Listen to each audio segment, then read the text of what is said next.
All right. Thank you everyone again for joining us. We want to welcome you to the Green Sports Alliance case study series.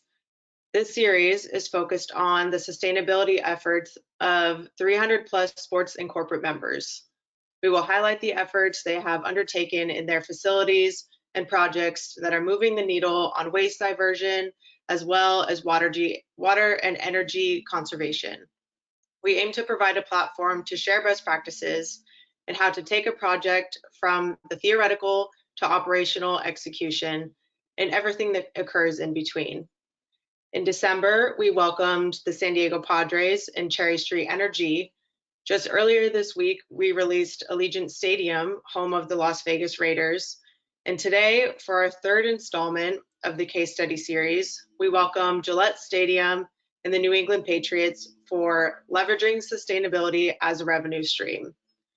When discussing sustainability, the one item that is left out of the conversation is the revenue sustainability initiatives can drive.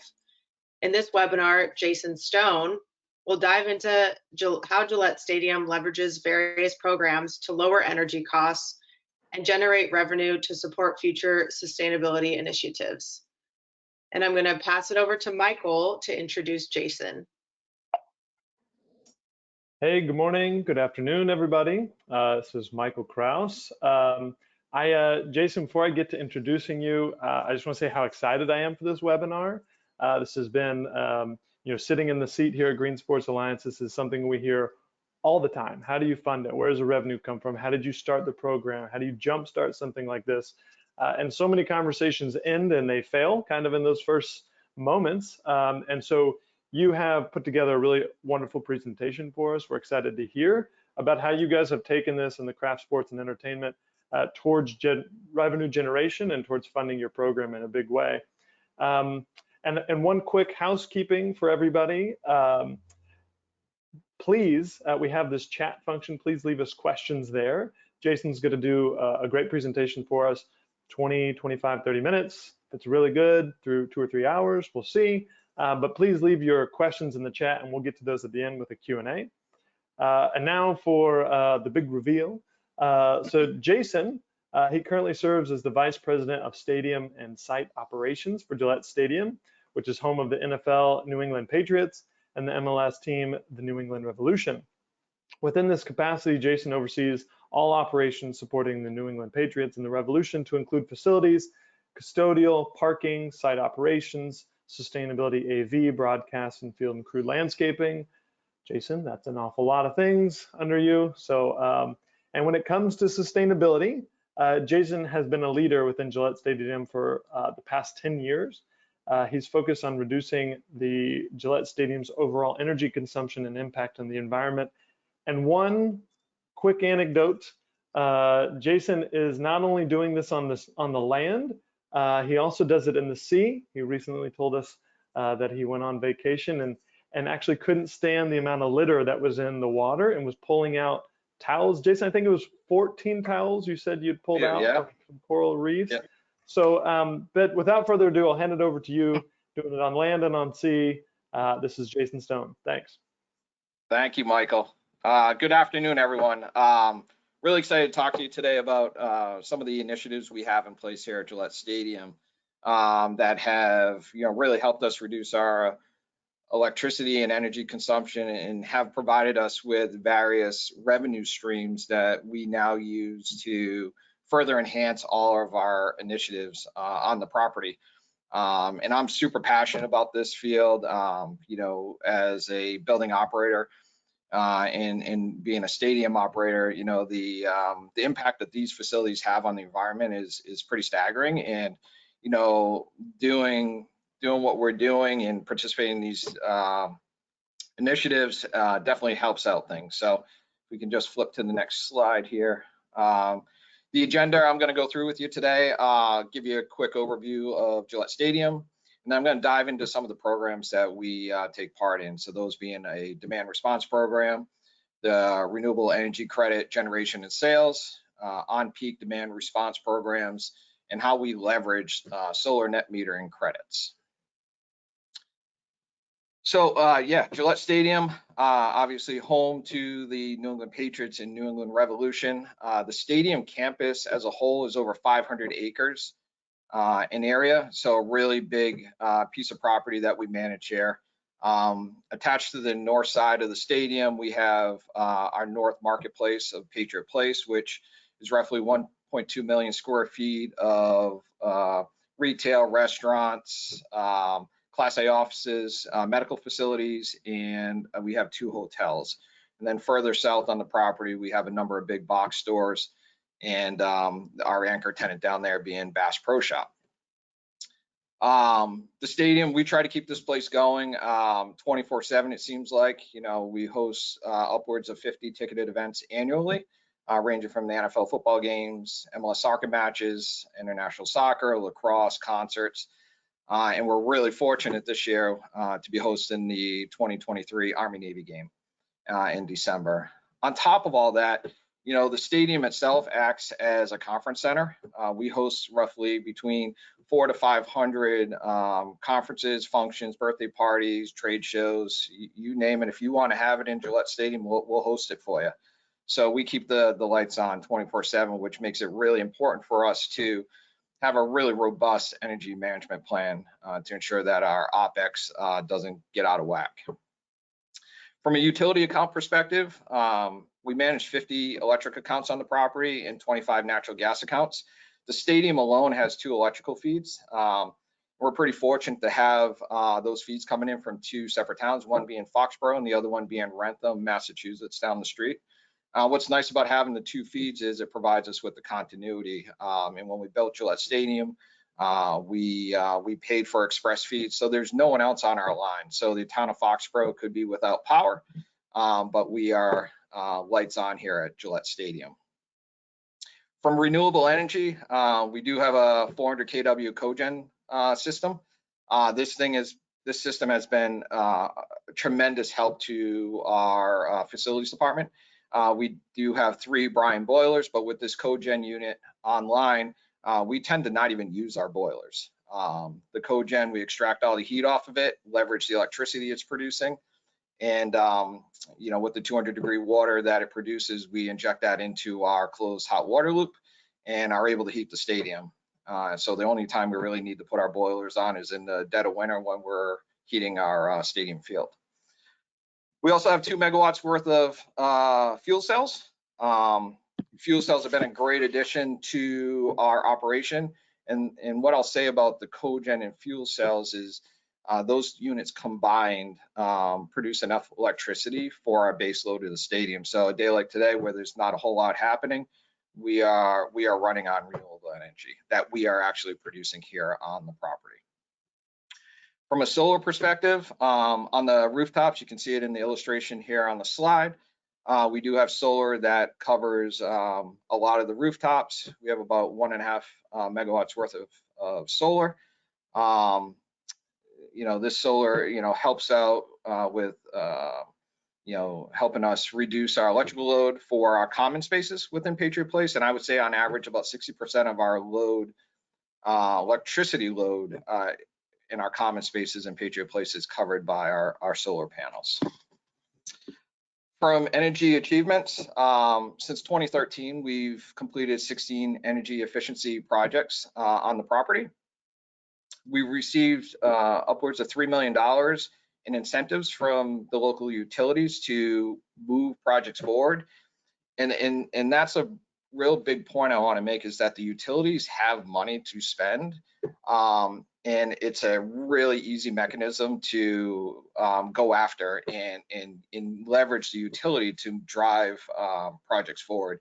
I'll give you a perfect example. I was trying to do new sports lights for the stadium, and the problem with an open air stadium is the runtime on those sports lights isn't that significant, where the utility really couldn't get an incentive to pencil out. So I bundled the sports lights with the cogen project, and we were able to, I think we received around $500,000 in incentive money to move that project forward.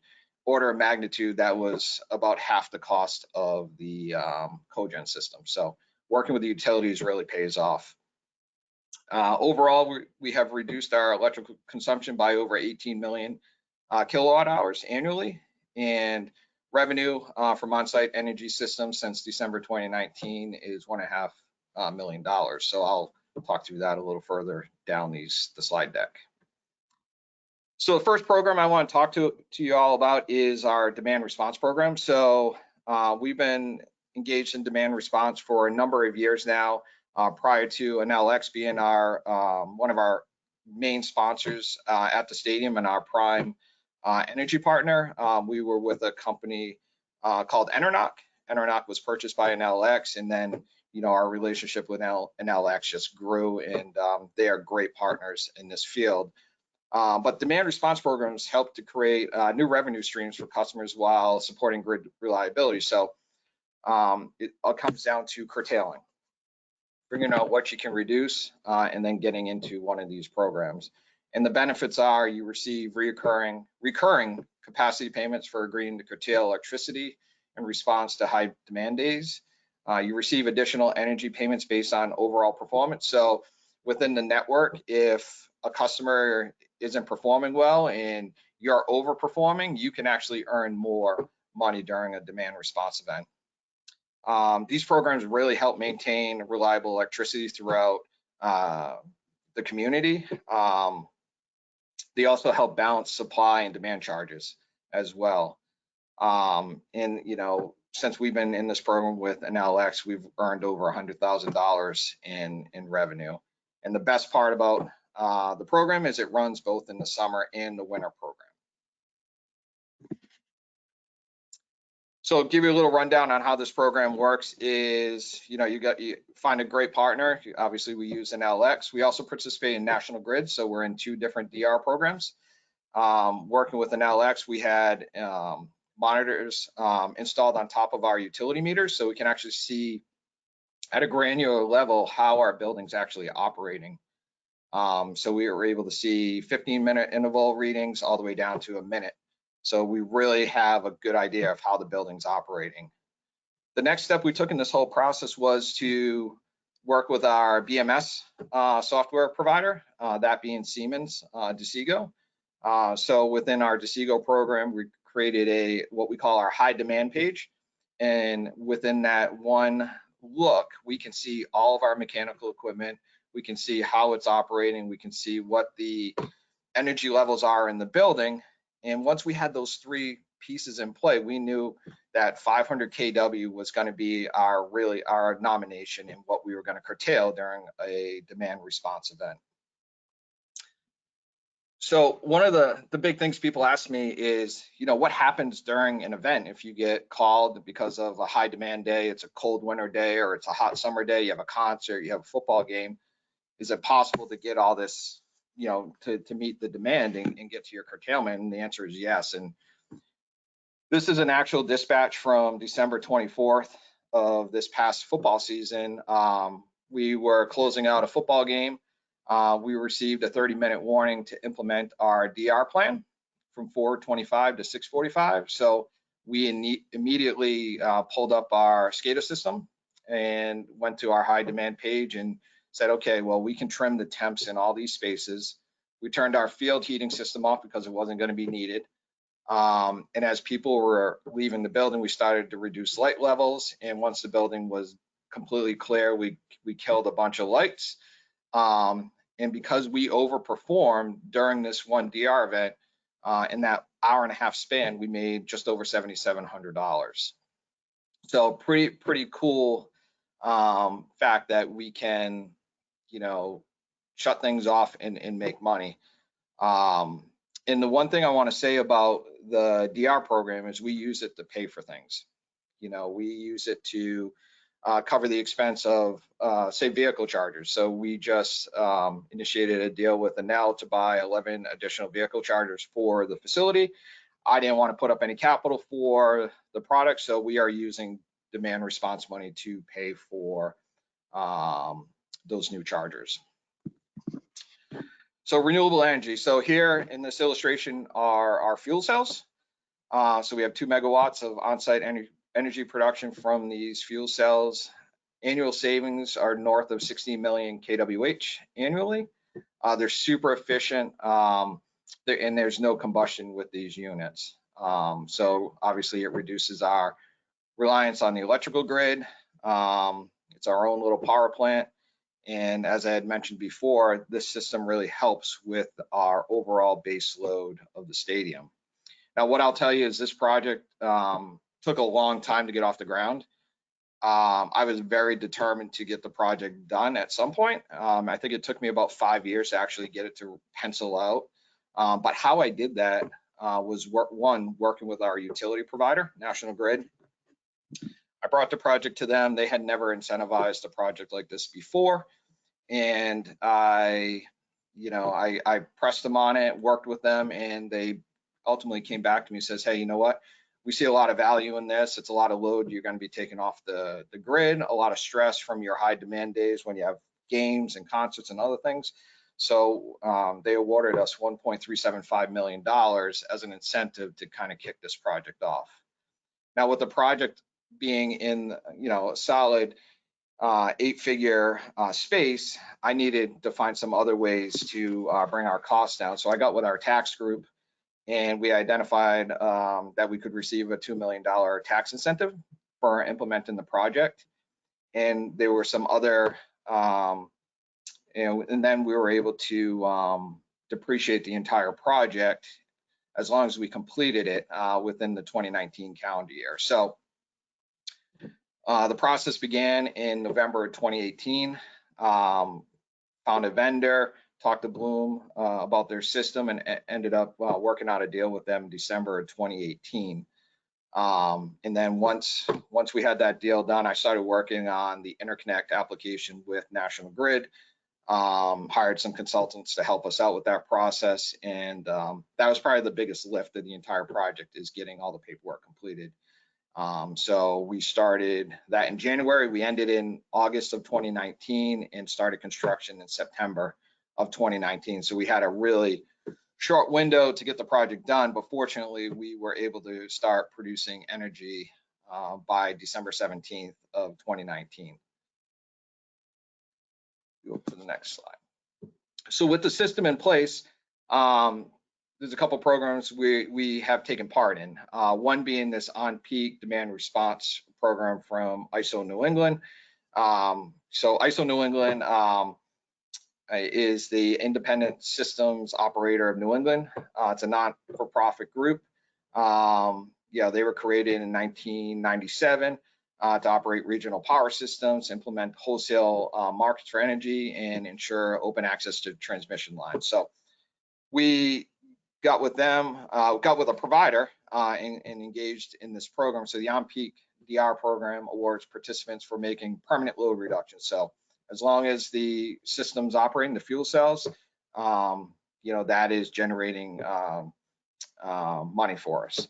The on-peak resources are passive, non-dispatchable, and only participate in ISO New England's forward market. So unlike a regular DR program, we're constantly offloading and reducing that load on the electrical grid, unlike a normal DR program where we're getting a call and then reducing our electricity consumption at that point. And participants offer their reduced electricity consumption into the market during both summer and winter peak hours. So the revenue from our 2 megawatt fuel cells averages between $40,000 and $70,000 annually. When it comes to alternative and renewable energy credits, so under the alternative energy portfolio standard, the fuel cells are eligible for Massachusetts alternative energy credits. So initially when we got into the program, we started trading in Massachusetts, but what we found was Massachusetts was oversupplied, so the price of the AICs was going down, so we had to find a new area to trade in, and fortunately we were able to qualify the fuel cells in Connecticut as Class 1 RECs. So now with both of those states in play, we now weigh where to sell our credits based on estimated sale prices.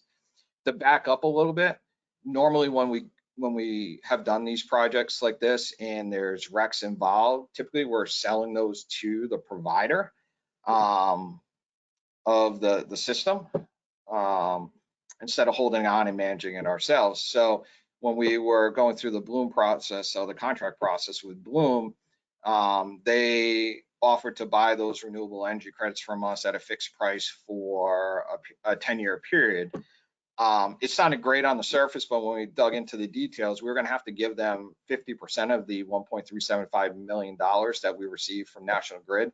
So with that in play, I took that off the table and decided to manage this program ourselves. So we got with our energy analysts that we have on retainer, and then I also engaged another company who was going to do all the trading for us.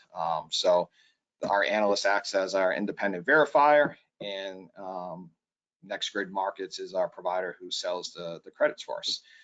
So since December of 2019, the fuel cells have generated over 48,000 AICs and RECs, and the total revenue that we brought in since that time is $1.5 million. So we used that money to pay off the fuel cell project with all the other incentives that we had, and now since the project has been paid off, we're now using the revenue we bring in to maintain the system for us and to offset our electricity bills. Solar net metering credits. This is a cool project that I wanted to highlight. So this is our indoor football field here at Gillette Stadium.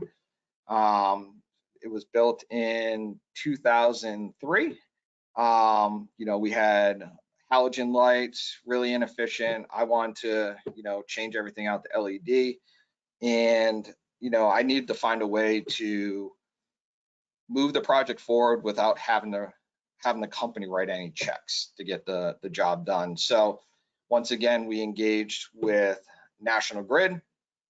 They provided us with a $100,000 incentive to move the project forward, but still I had a balance on the overall project that I needed to avoid.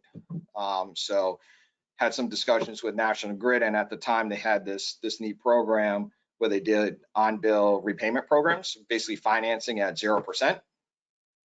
So I took the balance of the project and our annual savings, I divided that out and spread it across 5 years, and had that payment added to our utility bills, making the project cost neutral at the time, where we weren't going to see any deviations up or down. It was just going to be baseline because we knew the money we were saving in electricity. And at the time, I also had $65,000 built up in solar net metering credit. So once I got the value of the on-bill payment close to $65,000, I transferred our credits over to cover the cost of the project. And at the end of the day, we didn't have to write a check for this upgrade to our indoor facility. And those are some of the high points from, you know, what we have going on here. I really appreciate everyone's time today, and look forward to hearing, you know, some of the questions that might come out of this. Thank you.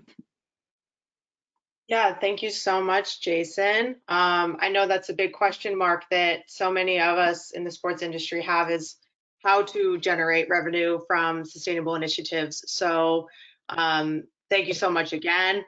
Please don't leave. We do have the Q&A in just a few minutes, but first I just want to share a few exciting things that are happening with GSA. Most of you probably know the 2023 Green Sports Alliance Summit will be hosted in Seattle from June 26th to 28th in partnership with Oakview Group.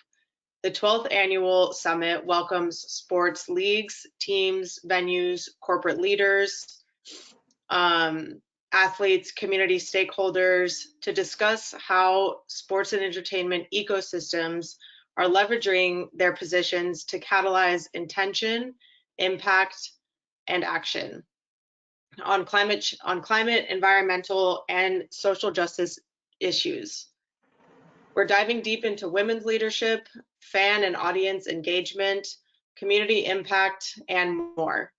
It's going to be 2 days filled with local venue sustainability tours, community impact, 60+ speakers, main stage sessions, breakout and roundtable discussions. There's going to be networking, and there's an innovation center, and of course, local Seattle food. rounding out the event with our Play to Zero and Environmental Leadership Award ceremony as well.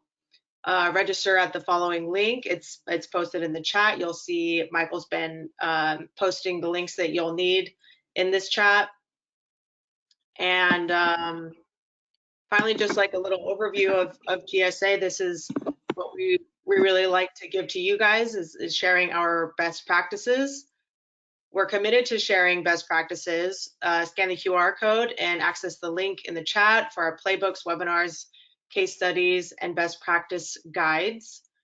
If you're interested in hosting a webinar, just like Jason just did, writing a case study or sharing best practices, you can contact Bradley. His email is just right on the bottom, or Michael just posted it in the chat as well.